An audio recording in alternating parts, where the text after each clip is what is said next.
Donc concernant les ovins laits, l'Occitanie est la première région productrice, de lait de brebis. Donc ça elle représente la production laitière, représente environ 70 de la production nationale.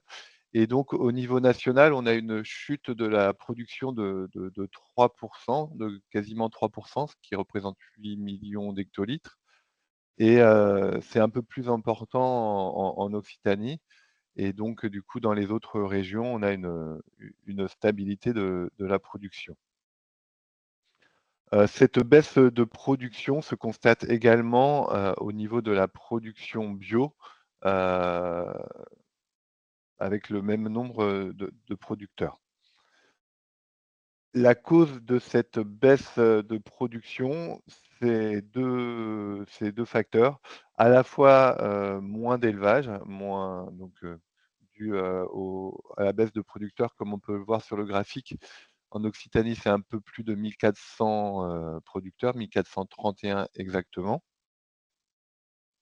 Et également une production laitière, qui est en baisse par exploitation, dû notamment à des fourrages utilisés sur la période de moins bonne qualité par rapport à 2023. Et donc sur notre groupe, de sur notre échantillon, nous sommes partis sur, en moyenne, une, production, qui, en fonction des hypothèses, baisse de -1,8 à une production stable sur 2023 pour l'hypothèse haute.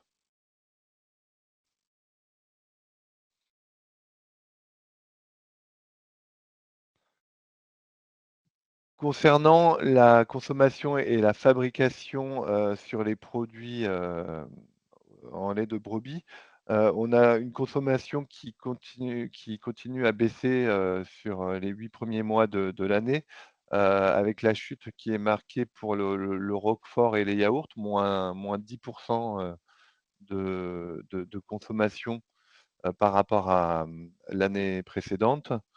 Et on a par exemple sur la consommation, de lait en elle-même, une, augmentation de la consommation de presque 9. Sur le roquefort, et sur le roquefort, on a également moins de roquefort, exporté, sur l'année. Et enfin par rapport aux fabrications, on a une stabilité donc voilà des fabrications pour les huiles très frais. Et une baisse pour l'ensemble, des fromages de 1,6 avec également une baisse marquée forcément pour le roquefort à moins 6.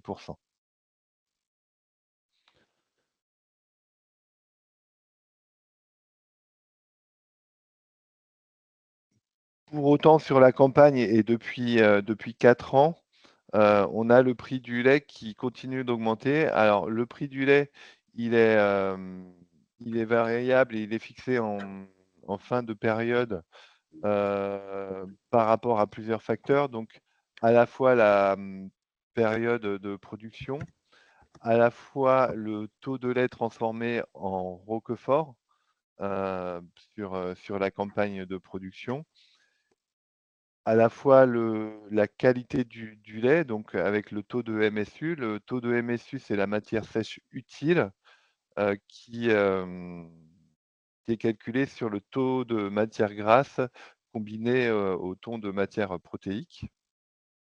Et donc en fonction de la valeur de cette MSU, on peut avoir une majoration, pardon, du prix du lait qui peut être appliquée.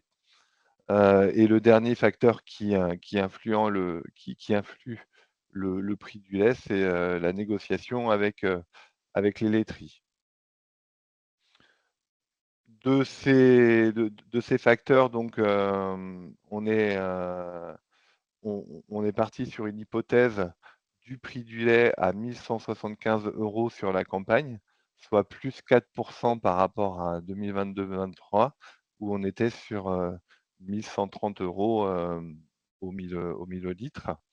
et donc vous le verrez dans le résultat de nos hypothèses, une augmentation qui est entre +2 et jusqu'à +6 par rapport à la campagne précédente.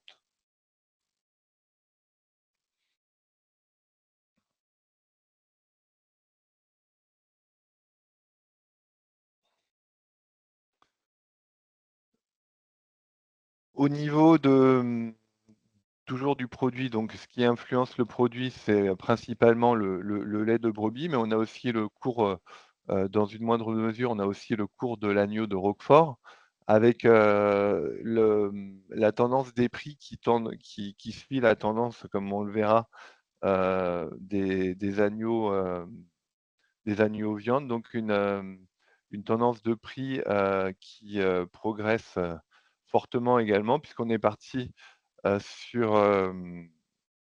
sur une hypothèse globale à 74 € par agneau, contre 67 € l'année précédente, puisque, tout au long de la campagne, le prix de l'agneau a été, supérieur à l'année précédente, sauf, sur 2 mois.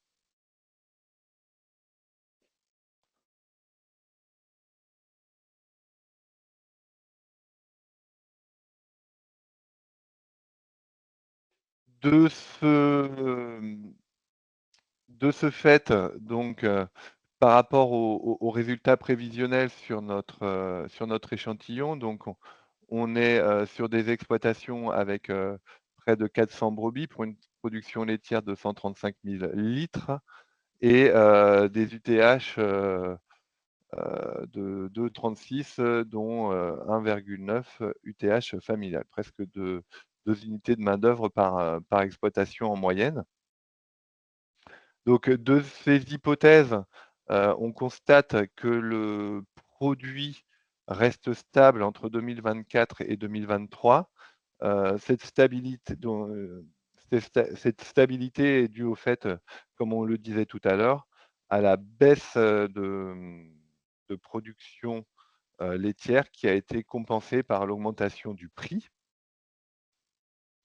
Dans le même temps, on a une baisse des charges, des charges dues notamment à la baisse de la charge d'aliment, 199 000 € contre 205 000 € et par rapport à la question de tout à l'heure, sur la baisse des charges en bovin lait et par rapport au fait que c'est stabilisé en bovin viande, je confirme, que le poids de l'aliment est, bien supérieur sur ces productions laitières par rapport aux productions viande et que, sur les productions en viande, on a une part un peu plus importante des charges de structure, ce qui explique cette variation moindre, à la baisse des charges, cette année.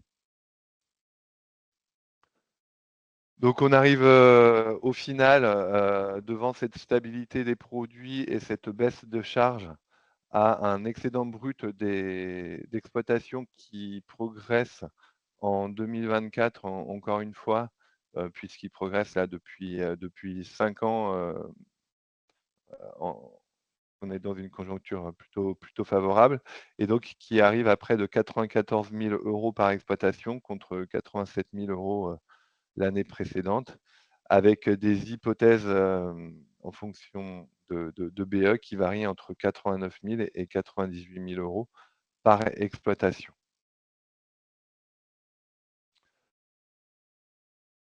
Voilà ce qu'on pouvait dire sur cette, partie, au vin lait zone, zone